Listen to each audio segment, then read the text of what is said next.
دياب طبعا هضبة نجم كبير. بيحصل مواقف زي دي كتير بنتعرض لها. يعني الحب الجمهور وحب الناس ده شيء مش بسيط، والناس لما بتحب حد بتحبه بجد يعني فبالعكس يعني لازم يعني الواحد بيبقى فاهم ده، وساعات بيبقى معاه اولاده واسرته ومراته ويتعرض لده يعني الواحد مش هيقدر يعني بالعكس احنا عايشين بحب الجمهور. بس ساعات بيحصل طبعا حاجات يعني اوفر شويه طبعا، واحنا شباب في الاول وفي الاخر، لكن عمرو دياب نجم كبير، ففي فرق سن كمان. هو نجم كبير مقاما طبعا بس في فرق سن، والراجل مجهد، والوقوف على المسرح والستيج وانت بتغني او بتمثل اصعب كمان من الوقوف على قدام الكاميرا. الكاميرا بتريح، بتاخد شوت بتريح مش عارف ايه بتقف، لكن قدام هو على الستيج بقاله ساعه في حاله لازم تسعد الجمهور. الجمهور ملوش علاقه انت عندك حاله وفاه او بتمر بظروف معينه، او الجمهور جاي يتبسط جاي يشوف النجم بتاعه اللي بيحبه، فانت بتفصل خالص ما بين حياتك الشخصيه واحزانك الشديده، وتضطر انك انت يعني في فنانين بيبقى دافن ابوه دلوقتي، بس هو في نفس الوقت هو ملزم بحفله، خلاص الجمهور دفع فلوسها. يعني في ناس تقول لك طب ما يلغي الحفله، هو زي يعني ما في ناس بتطلع كده تنتقد انك انت الغي الحفله لو انت عندك حاله وفاه بدنيه. لا، هو انا مش منتج الحفله عشان الغيها، ده في جمهور دفع فلوس، فالناس دي طبعا وفي ايجارات حاجات كتيره وفي ناس كم رهيب.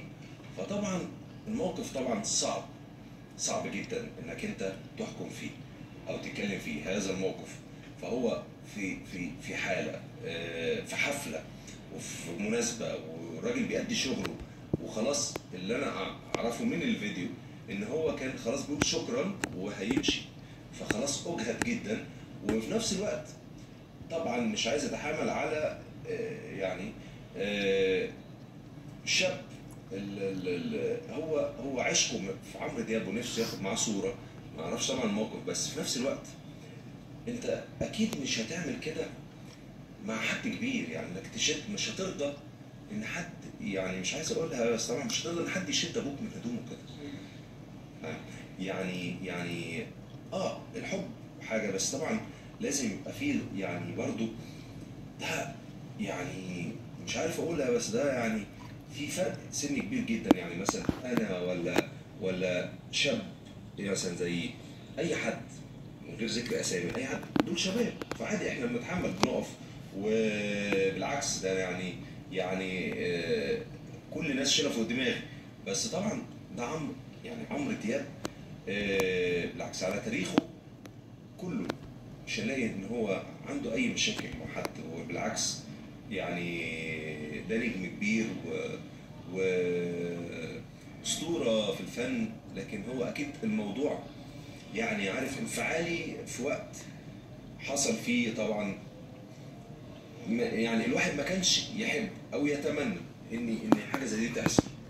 يعني طبعا يعني موضوع صعب انك انت تتكلم فيه، او موضوع صعب جدا، فاهم؟ الواحد ما يتمناهوش ان هو يحصل او يحصل بالظبط. هي دي يعني لا يحصل من الشاب ده ولا يحصل من الهضبه ده، بس هو موقف حصل نتيجه ممكن الراجل تعبان ومجهد بجد باين عليه، يعني فاهم؟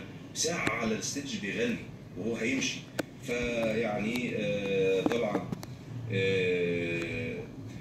طبعا الشاب هو بيحب، اكيد هو راح لعمرو دياب عشان بيحبه، واكيد برضو يعني عمرو دياب نجم كبير، واكيد ما يعني الموضوع ده يعني اكيد هو خرج عن شعوره فما حسش بيه، وبيحصل لنا كلنا يعني، واحنا كلنا بنخطئ، لكن يعني احنا مش هنمسك المقصره لبعض يعني.